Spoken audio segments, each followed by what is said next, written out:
계명은 무엇입니까? 이 계명은 너를 위하여 새긴 우상을 만들지 말고 또 위로 하늘에 있는 것이나 아래로 땅에 있는 것이나 땅 아래 물속에 있는 것에 어떤 형상도 만들지 말며 그것들에게 절하지 말며 그것들을 섬기지 말라. 나 내 하나님 여호와는 질투하는 하나님인즉 나를 미워하는 자의 죄를 갚되 아버지로부터 아들에게로 3, 4대까지 이르게 하거니와 나를 사랑하고 내 계명을 지키는 자에게는 1000대까지 은혜를 베푸느니라 입니다. 이 계명이 요구하는 것은 무엇입니까? 이 계명이 요구하는 것은 하나님이 하나님의 말씀으로 정하신 모든 예배와 규례를 받아들이고 준수하며 철저하고 순수하게 보존하는 것입니다. 이 계명이 금지하는 것은 무엇입니까? 이 계명이 금지하는 것은 형상을 만들거나 하나님이 하나님의 말씀으로 정하지 않은 다른 방법으로 하나님을 예배하는 것입니다. 이 계명을 주신 이유는 무엇입니까? 이 계명을 주신 이유는 하나님이 우리를 주관하시며 우리는 하나님의 것이므로 하나님은 이에 합당한 예배 받기를 원하시기 때문입니다. 지난 시간에 우리는 제1계명을 통해 우리가 예배해야 할 대상은 오직 하나님뿐임을 알았습니다. 오늘은 2계명을 보면서 하나님께 어떻게 예배를 드려야 하는지, 어떤 예배가 바르고 참된 예배인지를 알아보겠습니다. 그런데 우리가 하나님만이 예배의 대상인 걸 안다고 해서 항상 참된 예배를 드릴 수 있는 걸까요? 혹시 나도 모르는 사이에 내 마음대로 잘못된 예배를 드리고 있진 않을까요?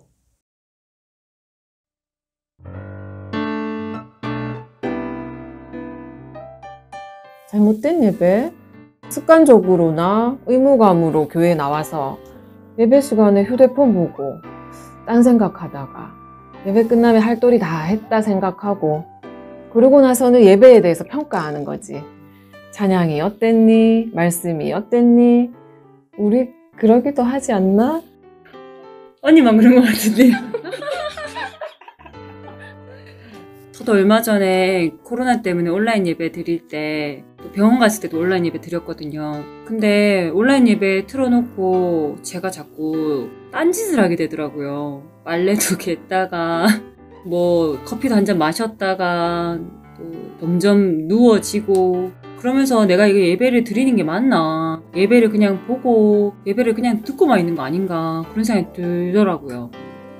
그리고 왜 예배는 드려야 되겠고 안 드리면 역사하게 찝찝하고 그러니까 편하게 예배 드리고 싶다라는 생각이 나도 모르게 올라오는 것 같아. 왜 그럴 때 있잖아. 혼자 예배 드리면 편할 때 있잖아. 굳이 모여가지고 예배 드리면서 공동체에서 관계 맺어가며 나를 이렇게 막 보여주고 드러내야 되는 게 불편할 때도 있거든. 왜 굳이 모여서 예배를 드려야 되냐 말이지.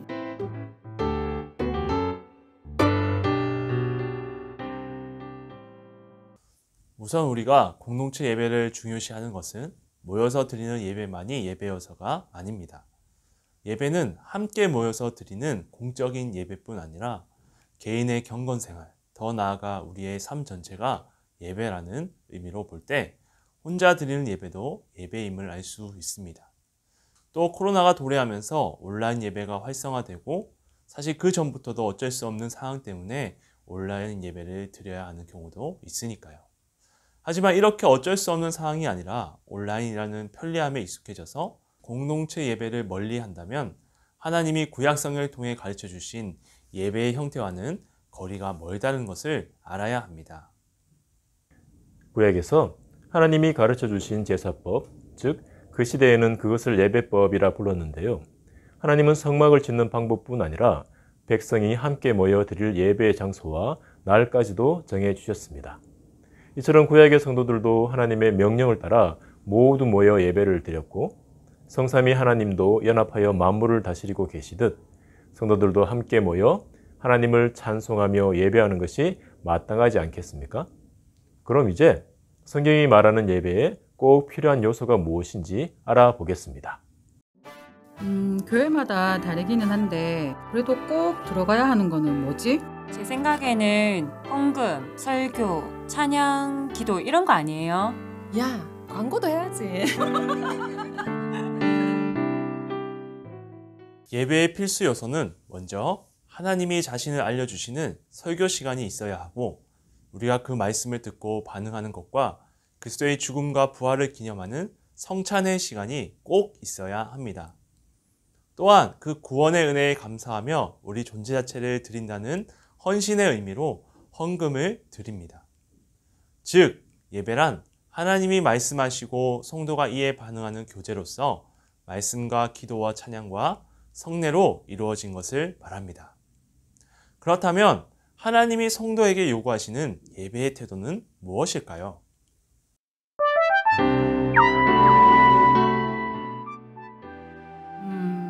구약에 보면 이스라엘 백성이 블레셋 군대랑 전쟁할 때 하나님의 도움을 먼저 구하지 않고 언약궤를 가져왔잖아. 근데 언약궤 자체에 능력이 있는 게 아니잖아. 그건 아니지. 하나님이 능력이 있는 거지. 예전에 교회 다닐 때 생각해보면 특별한 은사가 있다고 하는 분들한테 찾아가서 기도받고 그런 적 있었거든요.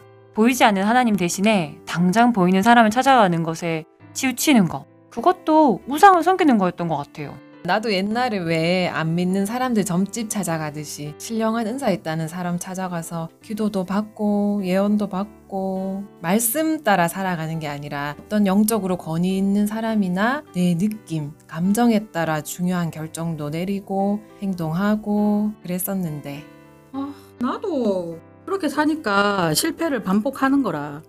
그러니까 늘 불안하고 두려운 거라.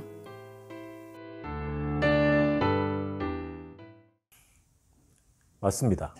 내 느낌, 감정, 내 소견대로 살면 육신을 위한 것만을 추구하게 되므로 하나님과의 관계가 깨어지면서 사는 동안 생기는 의문과 고난에 그 어떤 답도 얻을 수 없게 됩니다.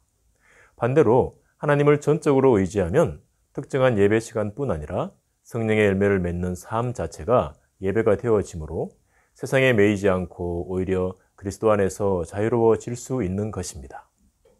나에게 하나님이 가장 우선순위에 있는지 그렇지 않은지에 따라 어떤 결과가 오는지 신명기 말씀에 나와 있습니다.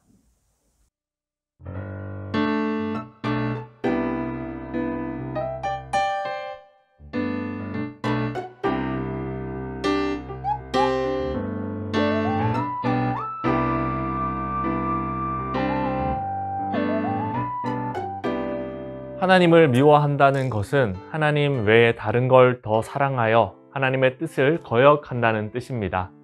그렇다면 하나님을 미워하는 자의 죄를 갚되 3, 4대까지 갚으신다는 건 무슨 뜻일까요? 부모가 잘못하면 자자손손 하나님께서 벌을 내리시겠다는 뜻일까요? 아닙니다. 부모가 우상 숭배를 하면 하나님과의 관계가 깨어지게 되고 그 모습을 보며 자라는 자녀 또한 직접적으로 또는 간접적으로 영향을 받게 되는 것을 말합니다. 하나님과의 관계가 바르지 못하면 그 자체로 형벌이 되지 않을까요? 진정한 행복은 사람을 만드신 하나님과의 바른 관계로부터 나옵니다. 부모라면 누구나 자녀가 행복하게 살기를 바랄 텐데요. 그렇다면 우리가 먼저 바른 예배자가 되어 자녀들에게 믿음의 유산을 남겨주는 것은 어떨까요?